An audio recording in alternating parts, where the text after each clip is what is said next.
네, 이어지는 시간 허반석의 작전 리포트 시간입니다. 네, 서경의 산업부장 허반석 전문위원 인사드릴게요. 안녕하세요.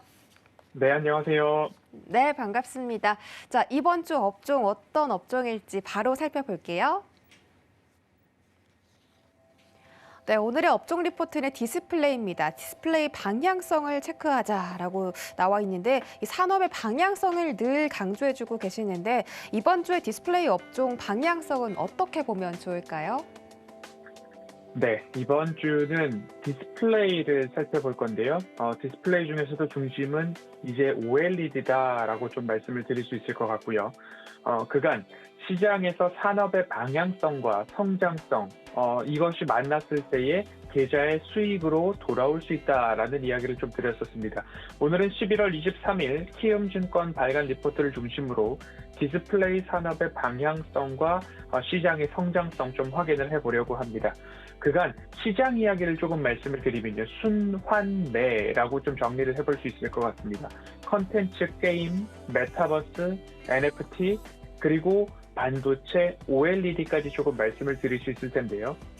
이 메타버스라는 단어가 등장했을 때에 지난 5월 처음으로 자이언트 스텝과 관련된 이야기들을 하면서 메타버스의 플랫폼, 메타버스의 하드웨어, 메타버스와 관련된 이야기들을 좀 드렸습니다. 그래서 하드웨어 시장으로의 순환매, LG이노텍, 하이비전 시스템 이야기를 드렸고요.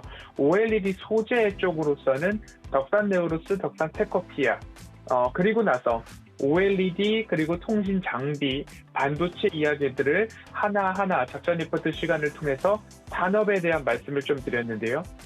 최근 테마성 수급뿐만 아니라 외국인들의 수급에 의해서 시장의 등락이 거듭되고 있는 그런 모습입니다. 그 안에서 엇박자를 탄다라고 한다면 추세 상단에서는 매수, 추세 하단에서는 매도를 반복했다면 아마도 계좌에 엄청난 어려움을 좀 당하고 계실 수 있기 때문에 결국엔 빠른 순환매가 나는 맞지 않는다라고 하면 산업의 방향성, 시장의 성장성을 가지고 중심을 잡고 계셨다라고 한다면 차라리 명확히 한 자리에 있는 것이 계좌에는 더 이로웠을 것이다 라는 중간 점검을 좀 해보도록 하겠습니다.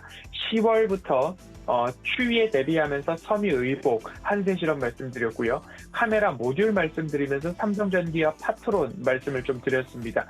그리고 나서 통신장비, RF 머티리얼즈, RF HIC, 서진 시스템을 10월 달 말씀을 드렸죠. 11월 들어서면서는 누구보다도 빠르게 반도체 업황에 대해서 DDR4 가고 DDR5 온다라는 이야기와 함께 삼성전자, SK하이닉스, ISC를 좀 꼽아드렸고요. 그리고 나서 자동차, 현대, 기아, 차량용 반도체의 중요성 말씀드렸고요.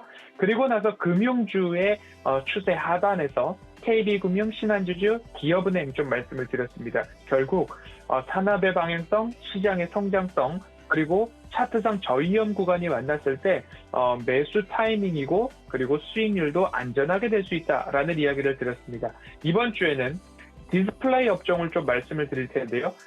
그간 산업의 방향성을 미리 짚어드렸던 것과 마찬가지로 디스플레이, OLED 마찬가지일 거다라는 말씀을 좀 드리겠습니다. 언택트 시대가 다시금 열리는 모습인데요. TV 및 IT 기기의 수요 강세가 지속되고 있기 때문에 노트북, 태블릿, 모니터, 그리고 거기에 더해서 스마트폰 쪽으로의 OLED 패널의 침투율이 높아지고 있기 때문에 성장세는 지속될 것이다 라는 이야기를 좀 드리면서요. 프리미엄 IT 기기 중심으로의 수요가 증가하면 세트 업체들이 OLED 라인업 적극 확대를 진행 중입니다. 그러면 기업에서는 수요가 증가하고 라인도 확장시키고 매출액과 영업이익이 증가하는 효과가 결국엔 나타날 것이다 라는 말씀을 좀 OLED에서 드리도록 하겠습니다. 산업부장의 산업전망 꾸준하게 한 발자국씩 앞서가고 있기 때문에 허반석의 작전 리포트를 통해서 이 방향성 미리미리 체크하시면 좋겠습니다. 네, 디스플레이 업종 미리미리 살펴보자라고 말씀을 드렸습니다. 항상 우리 서경의 산업부장 허반석 전문위원이 들고 오시는 섹터가 항상 좀 시간이 있다가 바로바로 올라가는 모습이 나타났는데 디스플레이도 기대를 해보면 좋을 것 같습니다. 앞으로 OLED 업종에서도 이 디스플레이가 적용이 되니까 어떤 성장성 가지고 있는지 궁금한데요. 앞으로의 전망도 구체적으로 말씀해 주시죠. 네, OLED 업종을 말씀을 드리면서 이 디스플레이 업종을 말씀을 드리면서 한 4가지 정도로 구체적 예를 좀 드려보도록 하겠습니다. 디스플레이 업종은 LCD와 OLED로 좀 양분화해 볼 수도 있고요. 그리고 기기로 가보면 스마트폰, 노트북, 그리고 메타버스에서 중요한 AR, VR, XR 기기에 대한 부분들 꼭 체크를 해보셔야 되고요. 대형 패널로 넘어가면 이제 TV까지도 이어갈 수 있을 것 같습니다. 첫 번째로는 우리와 메타버스 세계를 연결해주는 AR, VR, XR 기기에 대해서 말씀을 좀 드리겠습니다. 메타버스의 현실화를 말씀을 드리면서 통신 장비 꼭 필요하고 반도체 꼭 필요하다 말씀을 드렸습니다. 그리고 나서 하드웨어를 담당하고 있는 이 디스플레이, OLED 디스플레이 하드웨어로 또 한 축을 담당할 것이다 라는 말씀 드리겠습니다. 그간 카메라 모듈에 대해서 또 말씀을 드렸었죠. 애플이 22년도 XR 헤드셋, 23년도 AR 글라스를 출시할 예정이고요. 페이스북이 사명을 변경해서 이제 메타가 되었죠. 메타 플랫폼즈가 내년 상반기에 헤드업 디스플레이 그리고 손으로 뭔가 감촉을 느낄 수 있고 진동을 느낄 수 있는 햅틱 장갑을 구성한 오큘러스 퀘스트 3를 출시할 예정입니다. 그렇기 때문에 여기에 들어가는 XR 기기에 탑재되는 디스플레이 장비에 대해서도 한 축으로 꼽아볼 수 있을 것입니다. 그리고 또 하나는 우리 누구나 다 손에 들고 있는 스마트폰이 될 텐데요. 이 OLED 스마트폰 침투율이 44% 달성할 것으로 올해 전망이 되고 있습니다.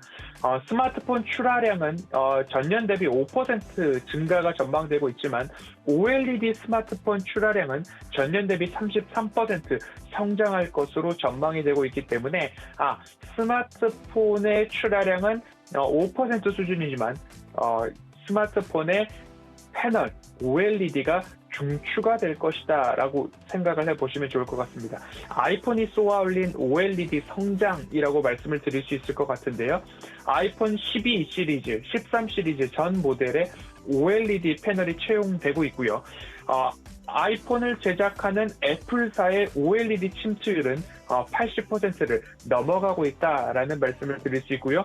중화권 업체들 OVX라고 한다면 오포, 비보, 샤오미라고 보시면 되는데요. 여기서도 OLED 침투율이 20년도 29%, 21년도 40%, 22년도 46%까지 OLED 침투율이 나날이 증가하고 있다라고 보시면 좋을 거고요.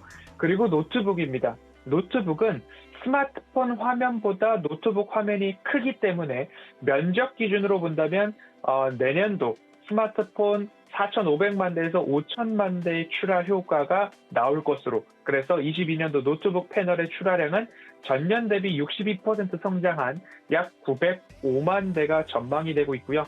여기에 따라서 수혜는 OLED 노트북 패널 시장을 거의 독과점할 수 있다고 보고 있는 삼성 디스플레이가 이 지위를 유지해 나갈 것이다 라고 생각을 해보셔도 좋을 것 같습니다.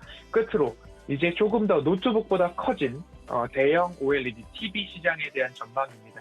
WOLED TV 패널의 출하량이 20년도 447만 대, 21년도 802만 대, 22년도 1083만 대까지 성장을 하겠다라는 전망들이 좀 나오고 있습니다. 그래서 OLED TV 판매사는 많아지고 있는데 OLED 공급사는 기존 그대로 유지되고 있습니다. 그렇다라고 한다면 수요와 판매는 높아지고 있는데 공급은 그 자리다. 그러면 가격 경쟁력에 있어서 조금 우위를 점하는 모습들이 나올 수 있기 때문에, 또한 22년도 삼성전자가 OLED TV 시장에 참여가 전망이 되고 있는데 아직까지 삼성전자의 OLED 패널은 양산 단계에 이르지 못했습니다. 그래서 경쟁사인 LG 디스플레이의 패널 구매가 가능한지에 대해서 관심이 집중되고 있는데 시장에서는 이를 조금 높게 평가를 하고 있습니다. 그러면 LG 디스플레이의 가격도 경쟁력 우위에 점하기 때문에 주가에도 좋은 호재가 나오지 않을까라는 말씀을 드리면서